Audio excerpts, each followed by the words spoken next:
Hello. This feels kind of strange. Hello everyone. I wasn't planning on coming back to YouTube, to be honest, but here we are. I said I would sit down and do a video all about moving to Australia because, as some of you might have seen, I have started this, it's not really a series, it's just like a collection of videos on TikTok. But yeah, I've been filming like videos on TikTok, just like weekends of my life. I did some videos for TikTok before I moved here that did quite well, just like getting ready to move to Australia, and I seem to get a lot of questions in either the comments or mostly on TikTok DM and Facebook Messenger.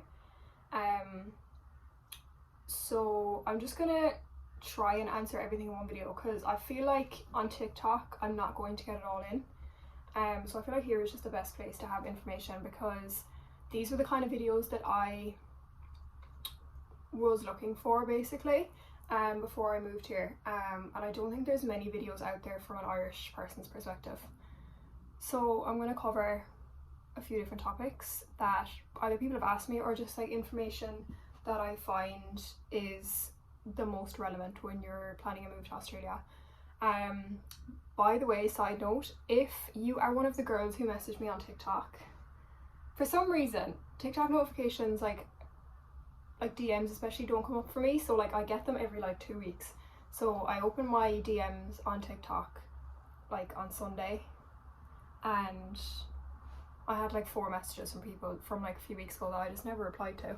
So if you're one of those girls, I'm really sorry, I wasn't ignoring you, I genuinely just didn't see them. So I'm going to include some of the questions that they asked as well. So yeah, I've been living here 2 months now. I am in Brisbane, and I kind of feel like I have enough knowledge now and information about the move and about your first couple of weeks here, like settling in, setting up and everything. So I'm going to try and cover a list of topics. So the first one being the visa, different cities in Australia, why we decided to move to Brisbane. Then I'm going to talk about the logistics of like setting up once you get here, so your TFN number, setting up a phone, and then the bank. I think that's the third thing. Then I'm going to talk about accommodation, which is probably what I get most asked about on TikTok.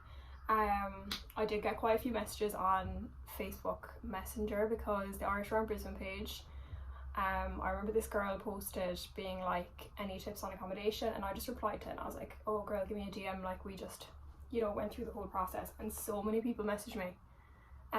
So I feel like accommodation is a really big topic, and it's probably going to take up the bulk of this video because it's quite a process.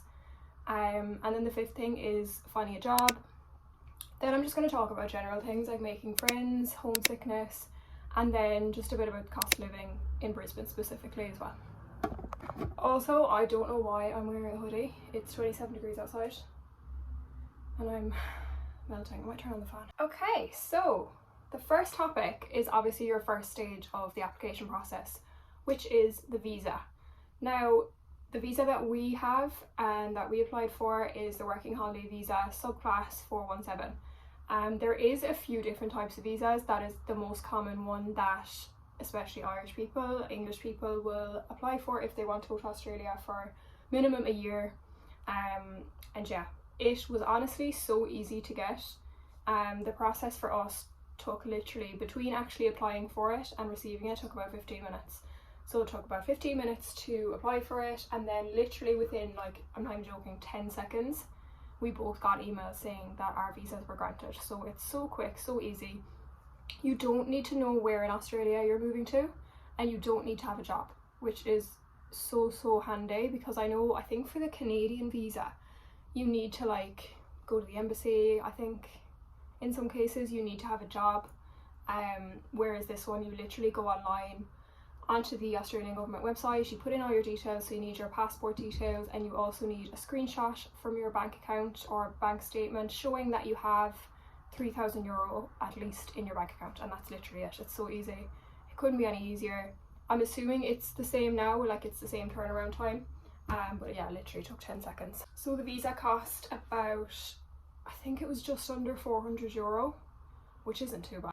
So the next thing I'm going to talk about is why we decided to move to Brisbane. People ask me this a lot because it's not one of the typical cities that people move to. Obviously Brisbane would kind of rank maybe third or fourth in terms of where Irish people especially would move to, the bigger ones being obviously Sydney, Melbourne and Perth. Why we chose Brisbane is kind of mainly down to the weather, to be honest. The weather here, like I just said, it's 27 degrees at the moment and it's peak winter. Like July is the coldest month and it's like hot. Like today was, to be fair, today was abnormally warm. It hasn't been this warm. Today is definitely the hottest it's been in the last 2 months, but like it was definitely a deciding factor because of the time of year we're moving over as well. We obviously knew we would be here in June. We were kind of between Melbourne and Brisbane, to be honest. I think I was always Brisbane. My boyfriend was kind of like, what about Melbourne? And then I was like, oh yeah, maybe, because like that seems to be where everyone's going now. But I spoke to a couple of people I knew that had moved to Melbourne and they kind of said, look, like the winters are horrible here. Like they're really just like home. And if you're coming straight from like Irish weather, because the weather was quite bad before we left home, straight into Melbourne winter, like it's depressing. And especially if you're the type of person that like me, the weather massively affects my mood. So I just couldn't be dealing with that. I knew I wouldn't enjoy it. I knew it would probably take me a while to settle. And yeah, that was probably the biggest factor. But honestly, Brisbane is so underrated. I don't know why more people don't come here. To be fair, there's so many Irish people here. I really did not expect how many people like from Ireland would be here. But like there's hundreds and hundreds and hundreds of Irish people. Like there's like 6 GAA clubs in Brisbane. Like it's just honestly the best thing I ever did, like, was moving here. I absolutely love it and I can't imagine myself in another Australian city, to be honest. Yeah, we definitely made the right decision. But yeah, just do your research. Like, to be fair, if we hadn't done the research we wouldn't have known the like differences between the weather and obviously the cost of living. I think the cost of living in Melbourne and Brisbane is quite similar in terms of rent and things. Sydney obviously then is a lot higher. I've spoken to a few people who actually moved here from Sydney because they just couldn't afford to live there. So that's obviously something you need to take into account as well. And the rental crisis is obviously, it's getting bad everywhere, but I know before we moved here anyway, it was quite bad in Sydney and Melbourne. It is getting bad here, but I'll talk about that in a sec. But yeah, that was why we chose Brisbane and we have no regrets. So once you get here, regardless of like how long of a time you want to spend not working, I would honestly just get everything set up as soon as you can. So just take a day. It might take a couple of hours. There is quite a few things, like a lot of logistical things that you need to set up. The first one being your tax file number. So this is your TFN number. You basically need this to work. It's just a little number that you will get sent that you need to give to any employer in order to pay tax in Australia. I don't know too much about it. All I know is that it's really easy to apply for. You do it online.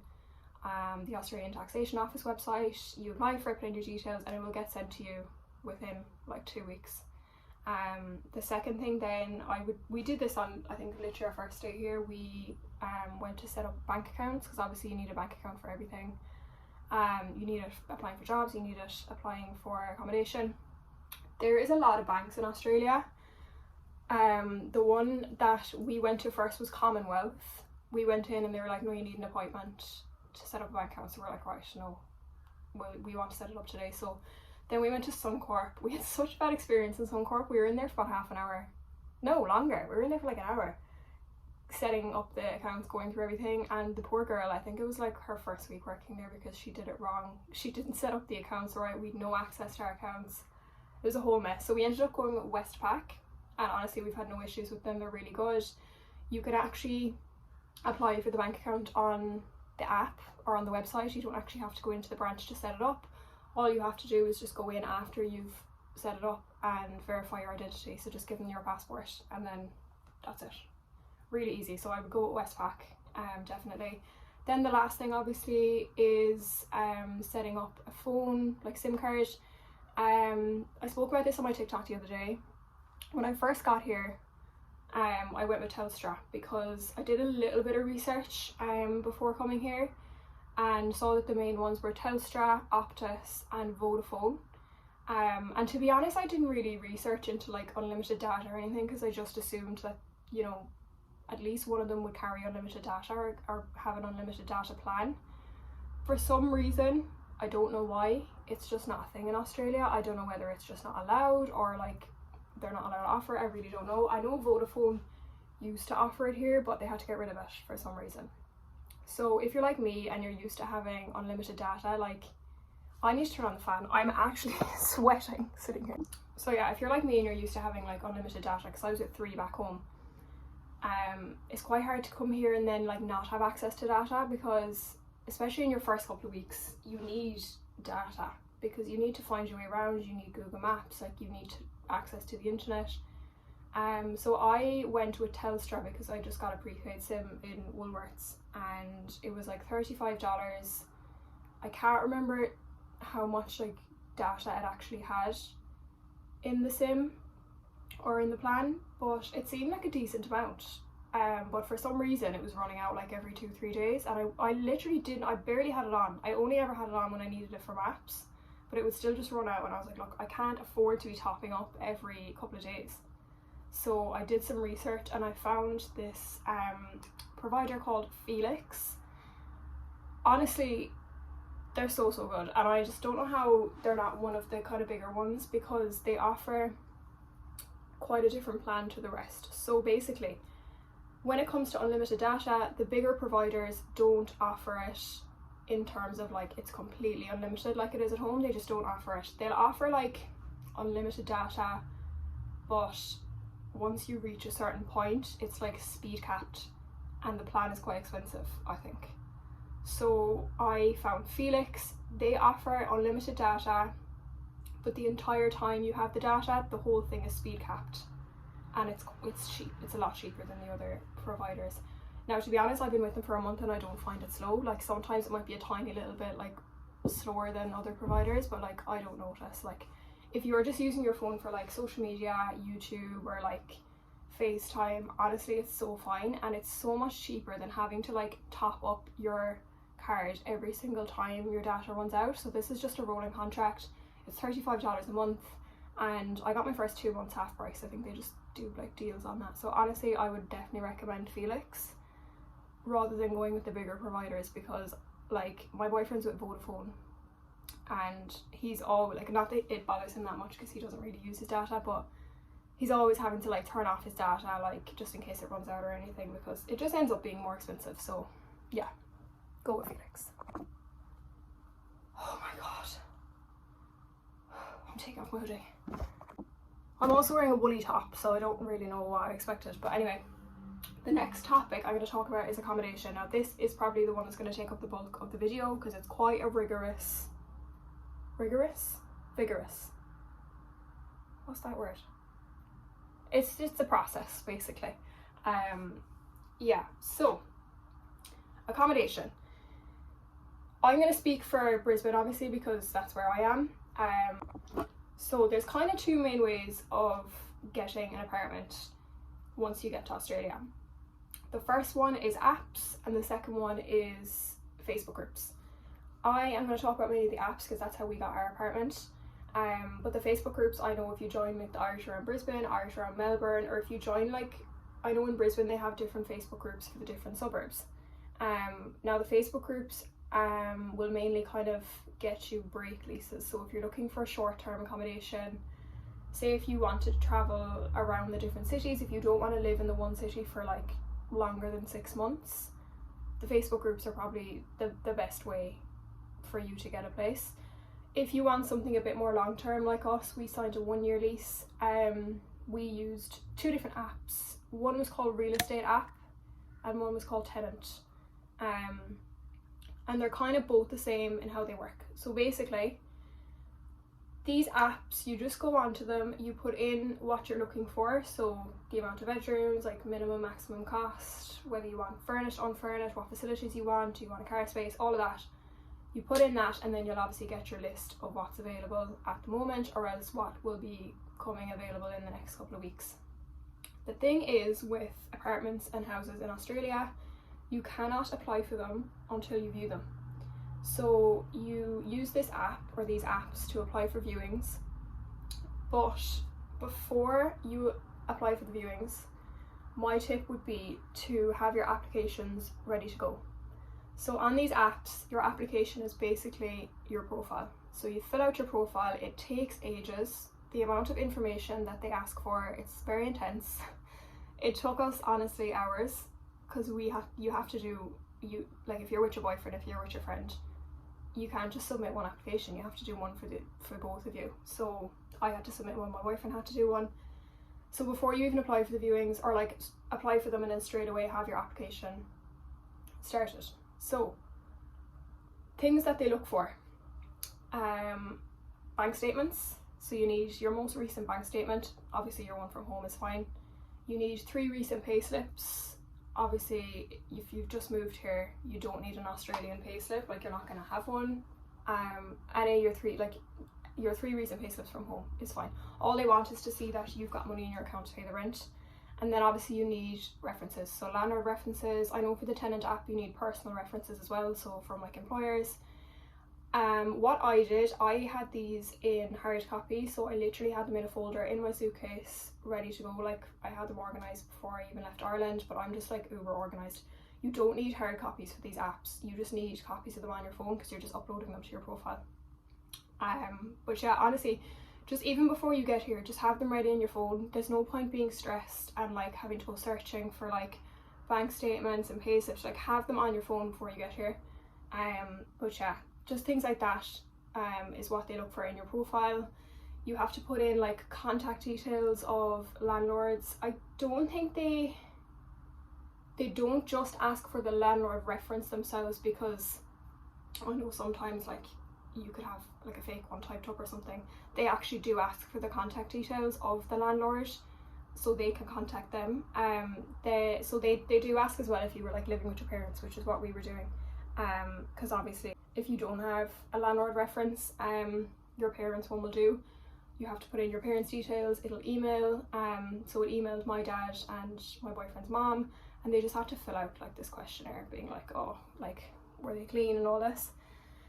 It is a very long process, but honestly, having it done before you view the apartment is the best way to go about it, because majority of real estate agents / landlords will offer an apartment on a first come first served basis. So for example, if you go to view an apartment and you decide, okay, yeah, I can see myself living here, and then you go to apply for it on the app, you have to fill out this massive long form that could take you 1 or 2 hours, and then someone else has already pre-filled it out, applied for it, and then gets it because they were first in. So that's the way I would definitely do it. That's the way we did it. We had the profile ready to go before we even viewed the place, so we could literally go outside the door and press submit, and then they will see that you were the first in. Now majority of the landlords work that way, but yeah, fill out the application before you even view a place, because especially if you apply for like loads of viewings. So we had like a crazy amount of viewings in 1 week. I think we had 3 in one day, like back to back. So if you're in a place like, and then you leave and you want to apply for that place, but you have to be at another viewing in like half an hour, you don't have time to fill out the application. So just have it done, like the night before you go to the viewing, just have it done, have it ready to go. And yeah, that's the biggest piece of advice that I have in terms of accommodation. So in terms of costs of accommodation, I spoke about this on my TikTok. It's kind of hard to know what to accept, because obviously the housing crisis is prominent here, like it is getting worse. So you don't want to, it's kind of this, yeah, we were kind of stuck between, do we want to take the first place we got offered, or do we want to wait? And we were like, if we don't take the first place we got offered, we might not get offered something else. So we were kind of stuck, and now looking back, I kind of wish we didn't take the first place we got offered, just because it's not, you can't afford to be fussy obviously, but it's not 100% what we wanted. It's in a nice location and everything, but it is expensive, to be fair, compared to other apartments that we had applied for, or that we had applied for to view. The facilities aren't great, like there's no facilities really, like there's a rooftop, there's no pool, there's no gym, and yeah, it's just, I kind of wish we just waited, but we were like, look, we got offered it, let's just take it. So definitely just be wary of that. Like if you're not 100% happy with a place, there's no point taking it. Like, I know you can't afford to be fussy, but just keep that in mind. I do wish that we waited. So in terms of costs, most of the places we applied for were between the kind of $500 to maybe $580, $590 a week. We didn't really want to go higher than that, just because over here as well, majority of places you have to pay your rent every week, so we're paying rent every week, which is an absolute disaster, because it's like you pay it and then a few days later you're like, oh my god, the rent is due. I wouldn't really be looking for anything above the $600 mark, especially if there's no bills or utilities included. Like, all of our bills are excluded, and it is quite expensive. So that's kind of the ballpark cost. So yeah, I'm just trying to think of more accommodation info that I can give. Our apartment came pretty much furnished. Like, we had a hoover, we had an ironing board. It came with pretty much everything. We just had to get a few bits. In terms of where you can buy like furniture and decor and everything you need, like utensils and things, we went to Kmart because that was kind of the only place that I'd heard of, but the quality of the stuff is not great in Kmart. And one thing I've noticed, and a lot of like Irish people I've met have said this as well, if you buy something here that's really cheap, the quality is awful. Like, awful. Like, if you buy something cheap at home, say for example towels, we have gone through so many towels because we got towels in Kmart, and like, I'm not even joking, I just had to put my phone in the freezer for like 40 seconds because it said it was too hot to use it. Like, the temperature of my phone is like too high to film anything, so I just stuck my phone in the freezer. Is that bad? Probably. So yeah, as I was saying, we bought towels in Kmart. They were absolutely shocking quality. Like, the lint was coming off them onto all of our clothes. They wouldn't dry a thing. So like, you know, when you can buy like towels at home, say in like Pennies or like Deals even, the quality is grand. Like, it's not horrific, but like if you buy really cheap stuff here, the quality is just it's not the same. So Kmart now, I wouldn't really recommend it. A lot of our stuff we got just is not great. Some places that we came across afterwards that we bought some stuff from is the Big W is really good. We've been to IKEA, there's some IKEAs here, but the Big W is probably the best. It is that little bit more expensive than Kmart, but you know you're getting good quality stuff, so I would definitely check out the Big W for any like homeware stuff. Like for example, we bought like sandwich maker, we bought a blender there, we got some more towels, and they're a lot better quality than the Kmart ones. Oh, I just thought of something else actually in terms of accommodation. If you are applying for a place with your boyfriend, your girlfriend, your friend, if there's two of you or more, you both need separate applications. So like I was saying earlier, if you see a place, you like it, you go out after the viewing and you apply for it, it will ask you if you are going to name anyone else on the lease. So obviously if there's two of you, you're going to name someone else on the lease. You put in their contact details after you apply from your own profile. You put in the contact details of the person you're going to be sharing with, and then it will email them to submit a separate application. So you both have to fill out a profile. That's what I was saying earlier. You can't just have one. Like at the start, we just used my boyfriend's profile to apply. We're like, oh, that's grand. We just used his name because he had a job, and we thought, you know, it'd be a better chance of getting it if, you know, the person had a job. But it made no difference in the end because I had to submit my own application. So it emailed me being like, you know, such and such has applied for this accommodation and has named you as, you know, the person on the lease or the person that will be on the lease. You need to also submit an application. So you have to submit basically pretty much the same application.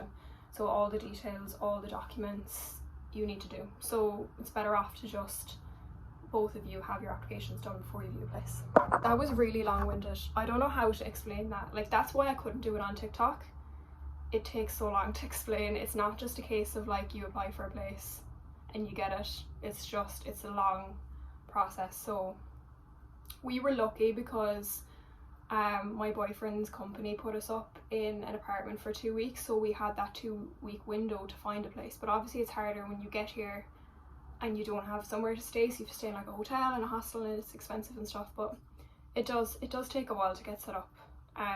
There's a lot of logistical things that need to be done.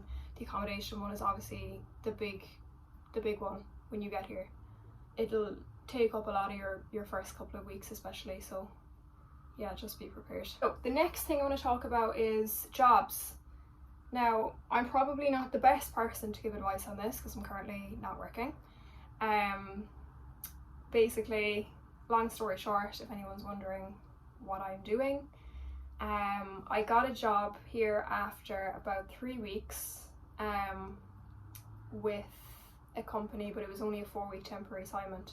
So I basically, before coming over here, I was like, oh, I'm gonna get a job, it's just gonna fall straight into my lap.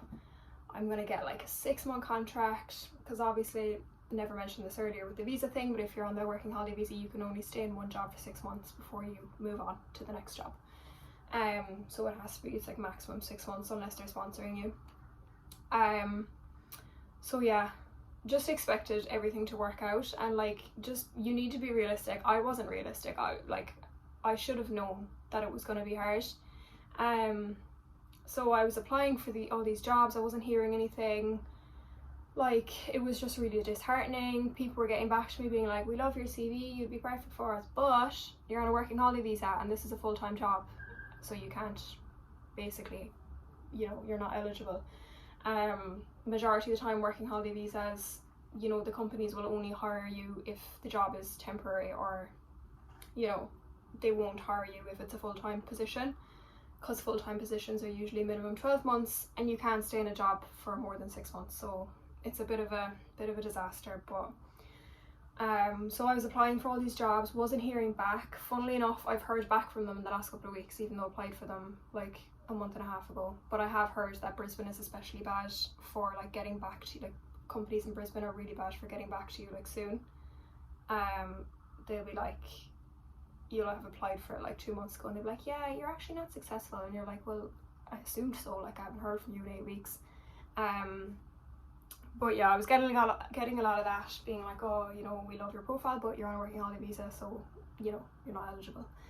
Eventually I started looking at recruitment agencies because people were recommending them to me. That was never the plan. I kind of wanted to find my own job, but recruitment agencies are honestly the way forward. Like, they're so good. So basically, if you see a job advertised on Seek or Indeed or LinkedIn, which are the 3 like main websites that you can find jobs here, if you see a job advertised via a recruitment agency, so if it's not the company itself advertising the job, if it's the recruitment agency, just apply for it anyway. Even if it's a job that says full-time, even if you aren't, you know, eligible for the job, apply for it, because the recruitment agency will see your name and they'll ring you.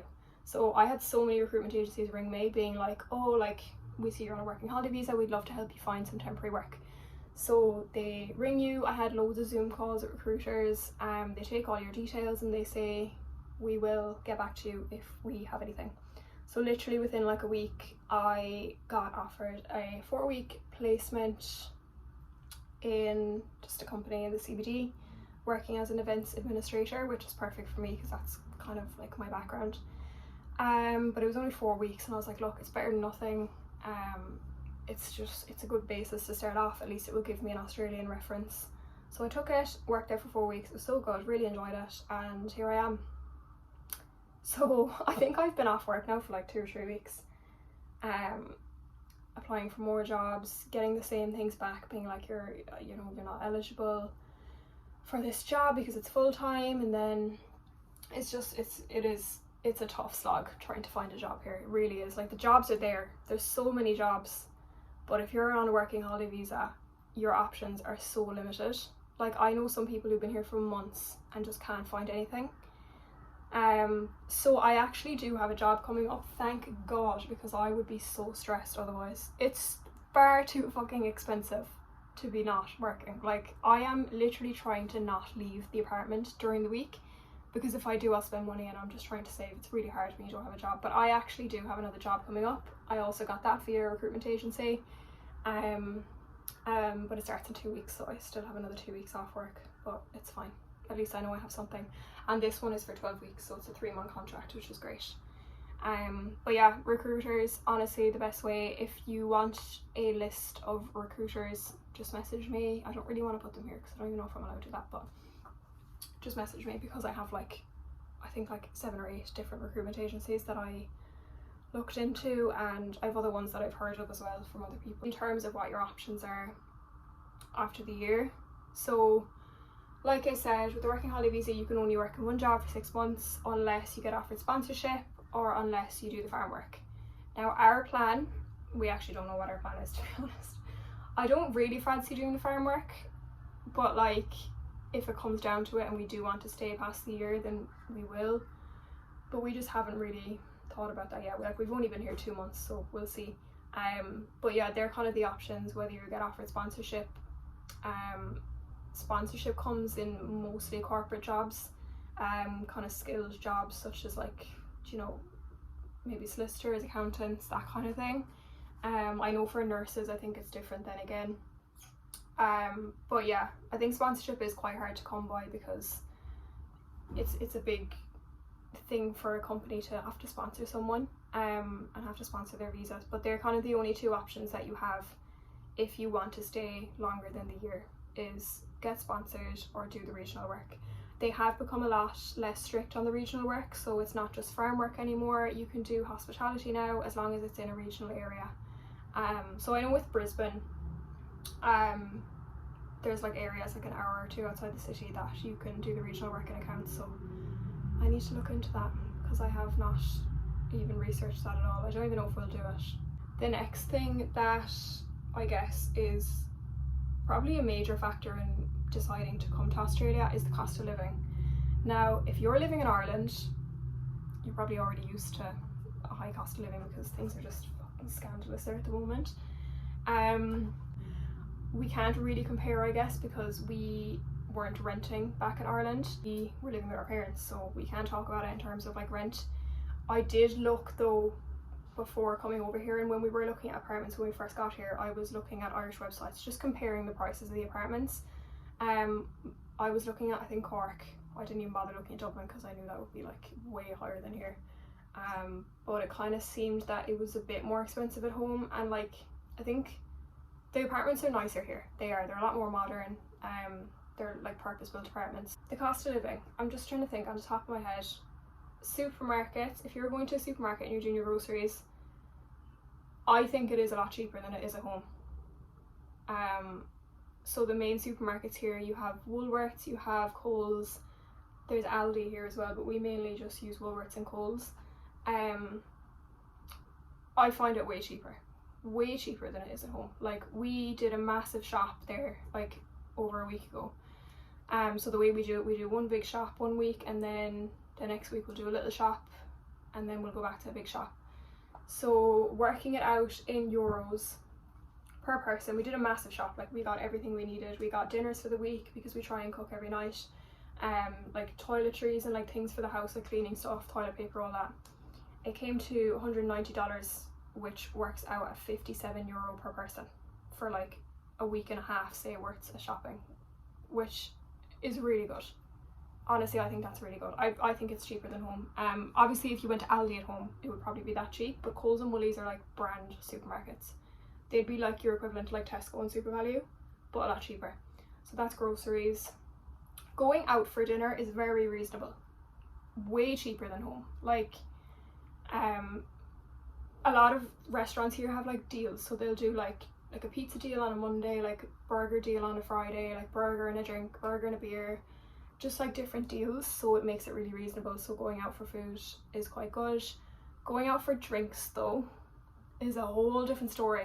Like you would need a loan to go out and get drunk here. Like it's so expensive, it's fucking crazy. Like the cost of cocktails and wine and beer and pints is just mad. So that's definitely one thing that's way more expensive than home. I think petrol is a lot cheaper than home. Coffees as well. I don't drink coffee, but anytime my boyfriend goes out for a coffee, like he's like, oh my god, that's so cheap compared to home.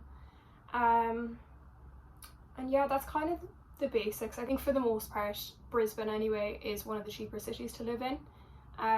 So obviously I can't speak in terms of Sydney and Melbourne and Perth, but I find it, like obviously it is expensive to like live here because you're paying rent. But I think if we were to be living and paying rent at, like back in Ireland in a city, we would probably be spending a lot more money. you know, when you take into consideration the groceries and everything. So last two things I'm going to talk about is making friends and feeling homesick, which I guess kind of tie into each other. So in terms of making friends, it's literally all about putting yourself out there. Like, I am not the type of person to put myself out there. I would never ever ever do this at home. I am actually quite introverted, believe it or not. I'm not shy or anything, but like, I'm just not a very sociable person. But I kind of knew coming here, like, people told me like the only way you're going to meet people is if you put yourself out there. So the best thing that ever happened to immigrating to Australia, I swear to God, is the Facebook groups. So like I mentioned earlier, the Irish are in Brisbane Facebook is so good. It's good for anything, like if you're looking for something or just in general, it's really good. But if you want to find friends or make friends, it's the best thing ever. So literally, I'd say the first day we got here, I like took a massive step out of my comfort zone. I was like, right, I'm just gonna write into this Facebook page and be like, you know, me and my boyfriend just moved here, we're gonna go to this Irish pub tonight if anyone wants to join. And I was like, oh my God, if no one replies, it's gonna be really embarrassing. I got so many messages. It was crazy. I did not expect it. I guess because everyone is in the same boat and there's always new people here. So there are always like people like us trying to make friends. I got so many messages. I was like, how many fucking people are gonna show up to this pub? And I also got messages being like, hey, we're not around this week, but like I would love to meet up next weekend or do something another weekend. And we were like, oh my God. And honestly, that is the main way that the people that we are friends with now, that is how we met them, was through the Facebook group. And then through like friends of a friend, they'd bring friends. Like, it's just, everyone's in the same boat, but you really just have to put yourself out there, because if you don't, like, you're not going to meet people. You might meet people at work, but especially, you know, the way Irish people stick together. If you want to make Irish friends here, it's kind of the only way you're going to do it. Joining GA clubs as well, like my boyfriend joined a GA club literally as soon as we got here. There is the Sunrise Social as well, which is like an Instagram page that organise like events. It's not just for Irish people, it's for anyone. They organise events like every weekend. And yeah, just put yourself out there, even if you don't want to. Like, I really was like dreading it. I was like, oh my God, like this is just not me. But it's just the best way of making friends. And I made so many good friends here already. Like, me and the girls, like, we have like a Snapchat group, we have a Facebook group, we're organising things all the time. Honestly, it's just really nice because everyone's in the same boat. So yeah, that is all about making friends. That's how you do it. Put yourself out there. Homesickness. Luckily, touch wood, I have not been homesick at all, which shocked me to my absolute core and shocked my boyfriend as well, because I was expecting to be so homesick. And just like, I just can't cope with change. I'm not good when it comes to change. And I was like, right, I was preparing myself being like, it's going to be tough, it's going to be a really horrible first few weeks, but like, you are going to be fine. You know, if you don't like it, like, you're not going home, like, you just give it a few weeks. But honestly, like, as soon as I got here, I was like, oh my God, I love it. Like, I felt so at home. Even the first day we were here, I was like, I genuinely feel at home. And like, it's nothing like home here, but I just felt so at peace and like comfortable. And I think just being in Brisbane, I just fell in love with the city, and I'm so in love with it. And it, honestly, I'm getting so hot soppy here, but like, I just love it here. And that obviously really helps. So I can't really talk about or give advice on like how to cope with homesickness, because I haven't felt homesick. I really miss my cat and that's been really tough, like, being away from her. But apart from that, like, with technology and everything, like, I'm literally speaking to my parents like every day, speaking to my brother every day, speaking to my aunt every day. Like, it's so fine. It really is. I think the thought of it is worse than actually doing it. But yeah, I can't really give advice on that because I haven't felt homesick. But if you're wondering how I've been and how I cope with it and how you do deal with it, honestly, it's so much easier than you probably think it will be. Time is flying. I can't believe we've been here 2 months already. Like, it's just insane. And people did say that before we left. They're like, time's gonna go so fast, so just enjoy every single moment. So that's what we're trying to do. We get out and do something every weekend, just because there's so much to do here. Like, you will never be bored here. You'll never be bored in Australia. This country is great. It's great. It's such a good opportunity. If you're thinking about it, do it. Like, it's such a big step. It really is. Like, you're literally moving so far away, but it is the best thing you'll ever do. It honestly is. I can't even explain it, just do it. And if anyone needs any more advice or any help, like definitely give me a message, because I'm new to it as well. Like I think so many people are in the same boat, and you know, people are there to help. So if I missed anything, let me know. I can do another one of these. I can do another Q&A type one. But yeah, that's all I'm going to talk about for today, because I have a feeling this video is going to be really long. I hope the quality is okay. I'm filming on my front camera, and it's really echoey in here as well. So yeah, that is all about moving to Australia. I hope this video helped, and I might do another video soon. Bye!